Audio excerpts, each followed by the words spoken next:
धीरे बोलो, कोई सुन ना ले। ये बात हम सब के कानों में पड़ी होगी और हमारे मुंह से भी निकली होगी, लेकिन सोचने की बात यह है कि ये वाक्य कब कब हमारे मुंह से निकलता है और कब कब हमारे कानों में पड़ता है, क्योंकि ऐसे कम ही गुप्त राज होते हैं जो हम दूसरों के कानों में पड़ने नहीं देना चाहते। अक्सर परिवार में अशांति का कारण हम स्वयं ही होते हैं। हम इस बात को देख पाएं भले ना देख पाएं, पर ये असल सत्य है, क्योंकि जाने अनजाने मूर्खतावश हम खुद ही अपनी वो बातें दूसरों को बता देते हैं जो हमें कभी नहीं बतानी चाहिए। और वही बातें जो जाने अनजाने हमने किसी दूसरे के सामने बता दी थी, वही हमारे दुख का कारण बन जाता है, वही हमारे झगड़े का कारण बन जाता है। और फिर बाद में हमें पछतावा होता है कि मुझे ये बात किसी को बतानी नहीं चाहिए थी, मेरी ही गलती हुई कि मैंने जाने अनजाने ये बात सभी को बता दी। इसीलिए आज की जो बौद्ध कहानी मैं आपको सुनाने वाला हूं, उसे सुनने के बाद आपको 7 ऐसी बातें पता चलेंगी जो आपको कभी किसी को नहीं बतानी।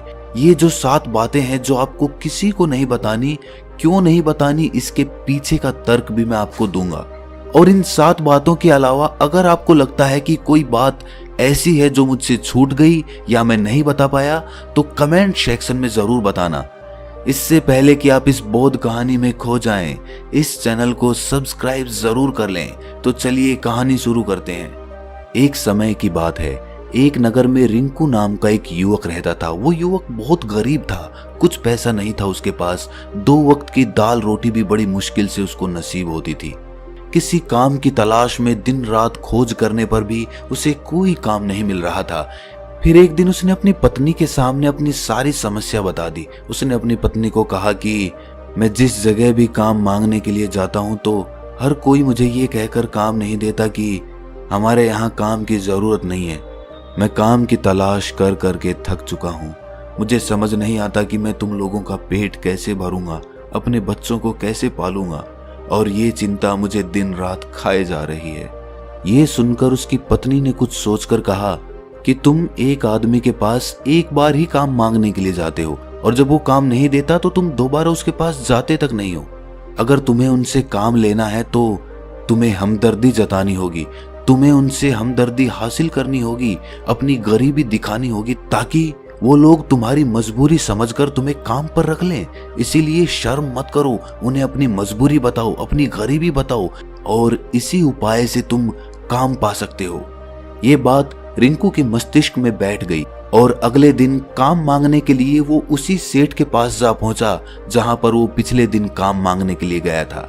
लेकिन इस बार उसने हाथ जोड़कर उस सेठ से प्रार्थना की, उससे विनती की कि वो बहुत गरीब है और उसे काम की बहुत आवश्यकता है।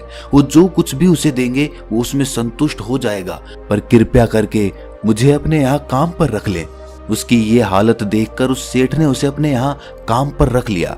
वो रोज वहां पर काम पर जाने लगा। अंदर ही अंदर वो खुश तो था कि उसे काम तो मिला, लेकिन उसे वेतन दूसरे लोगों से कम मिलता था। वही काम जो दूसरे लोग कर रहे थे उन्हें ज्यादा वेतन मिल रहा था और इसे कम वेतन मिल रहा था। जब इस बारे में उसने अपने सेठ से कहा तो सेठ ने कहा कि देखो भाई, तुम्हें काम की जरूरत थी, मैंने तुम्हें काम दिया, मेरा धन्यवाद करने की बजाय तुम मुझसे शिकायत कर रहे हो, ये कैसी भलमनसाहट है। ये सुनकर रिंकू वहीं पर चुप हो गया। बात कहीं ना कहीं सत्य थी, सच थी। सेठ ने तो उसे उसकी मजबूरी के हिसाब से ही काम दिया था और इसीलिए वो उसे अपने अनुसार ही वेतन देता था। लेकिन धीरे धीरे उसने ये बात अपने सगे संबंधियों और अपने दोस्तों को भी बताना शुरू कर दी कि उसका सेठ कैसा आदमी है और उसे कितना वेतन देता है। समय बीतता रहा और रिंकू पूरी लगन के साथ अपना काम करता रहा। लेकिन अब परिस्थितियां बदलने लगी थी। सेठ अब रिंकू से दूसरे लोगों से ज्यादा काम लेता था और उनसे कम वेतन उसे देता था। ये बात रिंकू के मन को बहुत खलती थी। वो दूसरों से ज्यादा मेहनत कर रहा है और उनसे कम वेतन पा रहा है। इससे उसके आत्मसम्मान को बहुत गहरी चोट पहुंची। अब धीरे धीरे उसका मन अपने काम से हटने लगा। उसका मन काम में लगता ही नहीं था। जाहिर सी बात है कि ऐसी जगह किसका मन लगेगा जहां आदमी को अपने आत्मसम्मान के साथ समझौता करना पड़े। इसीलिए जल्द ही उसने अपना काम छोड़ दिया और वो घर पर आकर खाली बैठ गया। अब उसके पास घर का खर्चा चलाने के लिए भी पैसे नहीं बचे थे। इसीलिए उसने अपने सगे संबंधियों और अपने दोस्तों से सहायता मांगनी शुरू की। लेकिन उसके दोस्त उसके सामने तो उसे दया का पात्र समझते थे, उसे दिलासा देते थे, लेकिन पीछे से उसका मजाक उड़ाते थे। वो कहते कि कितना बेवकूफ है, सेठ ने इतना काम लिया और बेचारे को पैसे भी नहीं दिए। अरे हम इसको पैसे दे दें तो ये कल हमारा भी पैसा वापस कर पाएगा? इसकी ऐसी हालत है, काम तो इसके पास कुछ है नहीं, पैसा कहां से लाके देगा? और इसी वजह से रिंकू की हालत दिन ब दिन खराब होती जा रही थी। अब वो दिन रात तनाव में रहने लगा था। वही दोस्त, वही सगे संबंधी जो उसके अपने होने का दिखावा करते थे, वो उसे दया का पात्र समझ रहे थे। उन्हें उसके ऊपर तरस आ रहा था। सब लोग आकर उसे ज्ञान तो बहुत देते थे, लेकिन कोई सहायता नहीं करता था। और अक्सर ऐसा ही होता है, ज्ञान देने वाले तो बहुत मिल जाते हैं, लेकिन मदद करने वाले, उंगली पकड़कर, हाथ पकड़कर आगे चलाने वाले कितने लोग मिलते हैं। एक दिन उसे पता चला कि पड़ोस के गांव में एक बौद्ध भिक्षु आया हुआ है जो बहुत ही ज्ञानी है। रिंकू इतना तनाव में था कि उसे कोई रास्ता नजर ही नहीं आ रहा था। इसीलिए जाने अनजाने वो उस बौद्ध भिक्षु के पास पहुंच जाता है। वहां पहुंचकर वो सीधे उनके पैरों में गिरकर रोने लग जाता है। वो रोते रोते उन्हें अपनी सारी परिस्थिति बताता है। उसे बताता है कि किस तरह उसके सेठ ने उसका फायदा उठाया और उसके सगे संबंधी उसके साथ कैसा व्यवहार रखते हैं। सारी बातें सुनकर बौद्ध भिक्षु ने उसे चुप कराते हुए कहा कि भंते, ये सारी समस्याएं तुम्हारी बुद्धिहीनता, तुम्हारी मूर्खता के कारण उत्पन्न हुई है। अगर तुम्हारे अंदर विवेक होता तो इनमें से एक भी समस्या तुम्हारे चित्त को दुखी नहीं कर सकती थी, लेकिन तुमने अपने अविवेक के कारण, अपनी मूर्खता के कारण खुद ही अपने रास्ते में कांटे बिछा दिए। आज मैं तुम्हें 7 बातें बता रहा हूं जो भूलकर भी किसी को मत बताना, और इन बातों का अनुसरण करते हुए तुम बाहर से मिलने वाले दुखों को तो दूर कर ही सकते हो जो बेवजह दुनिया की वजह से तुम्हारे अंदर पनपते हैं। पहली बात जो किसी को नहीं बतानी चाहिए वो है अपनी मजबूरी। अपनी मजबूरी का दिखावा करके, दूसरों का दया पात्र बनके उनकी सहायता लेने की गलती कभी मत करना। हो सकता है कि आज वो तुम्हारी मजबूरी देखकर तुम्हारी सहायता करते, लेकिन कल वो तुम्हारा फायदा उठाने से भी नहीं चूकेगा, और अगर फायदा भी नहीं उठाया तो दूसरों के सामने तुम्हारा मजाक बनाने में वो आदमी कभी नहीं चूकेगा। इसीलिए कभी भी अपनी मजबूरी का दिखावा मत करो। अगर घर में 2 रोटी है, सूखी रोटी है, तो वही खाकर सो जाओ, लेकिन दूसरों को इसके बारे में भनक तक नहीं लगनी चाहिए। जरा आप खुद सोचो, मजबूरी बताने का क्या प्रयोजन होता है एक इंसान का? या तो वो दूसरों से सहानुभूति हासिल करना चाहता है या उनसे कोई आर्थिक मदद चाहता है। लेकिन अगर दोनों ही परिस्थितियां आप देखें तो दूसरा आदमी आपका फायदा उठाने से नहीं चूकेगा, और अगर वो फायदा नहीं भी उठाएगा तो अपनी नजर में तो वो आपको मूर्ख ही समझेगा, बेवकूफ समझेगा, और दूसरों के सामने आपका मजाक तो जरूर बनाएगा। इसीलिए अपनी मजबूरी के बारे में कभी किसी को मत बताना। दूसरी बात जो किसी को भी नहीं बतानी चाहिए वो है अपनी अतीत की गलतियां और भविष्य की रणनीतियां।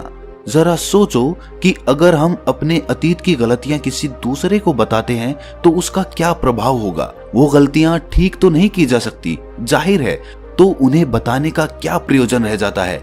आप अपने अंधेरे पक्ष को खुद दुनिया के सामने बता रहे हो, खुद अपनी गलतियां दूसरों के सामने बता रहे हो। इससे उस आदमी की नजर में आपका एक चरित्र गठित हो जाएगा और वो भविष्य में हमेशा आपको उसी नजरिए से देखेगा। इसीलिए किसी भी आदमी की नजर में अपना चरित्र गठित मत होने दो। और जरा सोचो कि आप व्यर्थ में ही अपने भविष्य की रणनीतियां दूसरों के सामने बता रहे हो। जो लोग आपके काम का हिस्सा ही नहीं हैं, उनके सामने अपनी भविष्य की रणनीतियां, अपनी डींगे हाँकने का क्या फायदा? वो लोग आपकी सहायता तो नहीं करेंगे, लेकिन आपकी भविष्य की रणनीतियों में बाधा जरूर बन सकते हैं। आप खुद अपने विवेक का इस्तेमाल करिए और सोचिए कि आपके साथ भी ऐसा हुआ है कि आपने अपनी भविष्य की रणनीति किसी को बताई हो और वो कामयाब ही ना हुई हो। जरूर हुआ होगा, जरा गौर से सोचिए। तीसरी बात जो किसी को नहीं बतानी चाहिए वो है अपने घर की बातें। जो भी हमारे घर के अंदर आपस में बातचीत होती है, हमारे माँ बाप के साथ, हमारी पत्नी के साथ, हमारे बच्चों के साथ, वो बातें परिवार तक ही सीमित रहनी चाहिए। अगर आप इन बातों का दूसरों के सामने ढिंढोरा पीटते हो तो दूसरों को आपके घर में घुसने का एक मौका मिल जाता है और वो इसका फायदा उठाने से कभी नहीं चूकेंगे। वो आपके परिवार के सदस्यों को आपसे दूर लेकर जाने की कोशिश करेंगे। अक्सर ऐसा होता है, हम समाज में देखते हैं कि हम अपने घर के झगड़ों को कम करने के लिए उन झगड़ों को अपने पड़ोसियों और दूसरे सगे संबंधियों को बता देते हैं, लेकिन इससे आपको सहायता कभी नहीं मिली होगी, बल्कि आपके घर के लड़ाई झगड़े और ज्यादा बढ़ गए होंगे और वो जाहिर है वो बढ़ेंगे। अगर आप अपने माँ बाप की बात दूसरों को बताएंगे तो आपके माँ बाप को बुरा लगेगा ही कि हमारा बेटा हमसे बताए बगैर दूसरों को ये बातें बता रहा है। इसीलिए अपने घर की बातें और अपने घर के लड़ाई झगड़े किसी के सामने मत बताना। अगली बात जो मैं आपको बताने जा रहा हूं, जो किसी को नहीं बतानी चाहिए, वो सुनने पर बहुत अजीब लग सकती है, लेकिन उसका सत्य भी मैं आपको एक तर्क के माध्यम से दूंगा। मैं कहता हूं कि अपनी आमदनी किसी को मत बताना। अब अपनी आमदनी ना बताने के पीछे क्या प्रयोजन हो सकता है?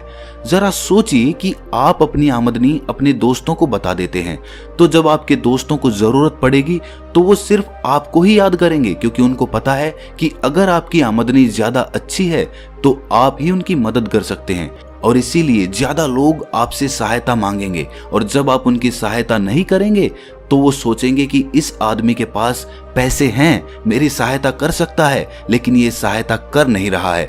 और इसीलिए आपकी आमदनी आप दोनों दोस्तों के बीच एक झगड़े का कारण हो सकती है। कम आमदनी होगी तो लोग मजाक उड़ाएंगे और ज्यादा होगी तो सहायता मांगेंगे। तो अपनी आमदनी बताने का कोई प्रयोजन नहीं है। अगली बात जो मैं आपको बताने वाला हूं उसे अपनी गांठ बांध लेना और किसी को ये बात मत बताना। अपनी कमजोरियां और अपनी ताकत। अक्सर इंसान को पता नहीं होता है कि उसकी कमजोरी या उसकी ताकत क्या है, लेकिन अगर आपको अपनी कमजोरी और अपनी ताकत पता है तो पहली बात तो आप बहुत ही बुद्धिमान आदमी हैं और दूसरी बात कि आपको ये बातें किसी से साझा नहीं करनी है, क्योंकि अगर आपकी कमजोरियां दूसरों को पता चल गई तो वो आपकी कमजोरियों का फायदा उठाएंगे, और अगर आपकी ताकत पता चल गई तो वही ताकत आपकी कमजोरी बन जाएगी, क्योंकि वो ताकत दूसरे आदमी को पता है और वो ताकत की काट भी ढूंढ ही लेगा। अपनी कमजोरी और अपनी ताकत अपनी पत्नी या अपने पति को भी नहीं बतानी चाहिए, क्योंकि इसके बाद आपको घर में उनसे हमेशा दब के रहना पड़ेगा। अगली बात जो किसी को नहीं बतानी चाहिए वो है अपने मित्र और अपने शत्रु। आप अपने मित्रों के बारे में अगर दूसरे लोगों को बताएंगे तो वो आपके मित्रों के साथ अपनी घनिष्ठता बनाकर आपको धोखा दिलवा सकते हैं। आपके गहरे मित्रों को आपसे दूर करने का प्रयास कर सकते हैं।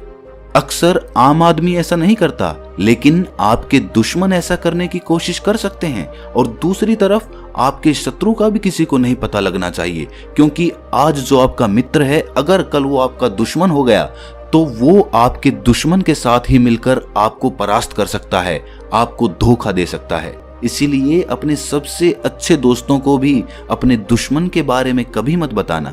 अगली और आखिरी बात कहना चाहता हूं कि जब तुम दान करते हो तो दान के बारे में भी किसी को मत बताना, नहीं तो दान करना व्यर्थ हो जाता है, बेकार हो जाता है। जब आप अपने दान का ढिंढोरा पीटते हो तो आप ये बता रहे हो कि मैं कितना बड़ा दानी पुरुष हूं, और ये आपके अंदर एक अहंकार निर्मित करेगा। इसीलिए दान गुप्त रूप से किया जाए उतना ही अच्छा होता है, उतना ही फलदायी होता है।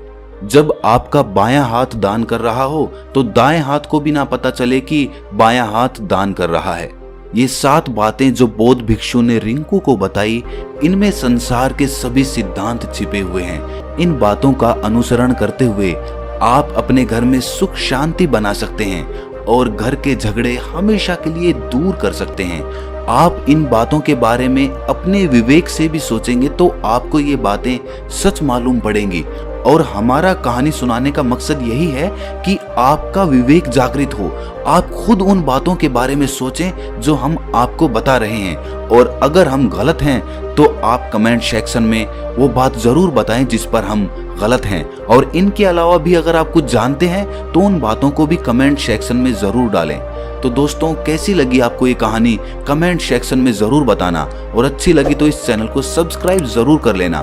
तो मिलते हैं अगली कहानी में, तब तक के लिए अपना ख्याल रखें।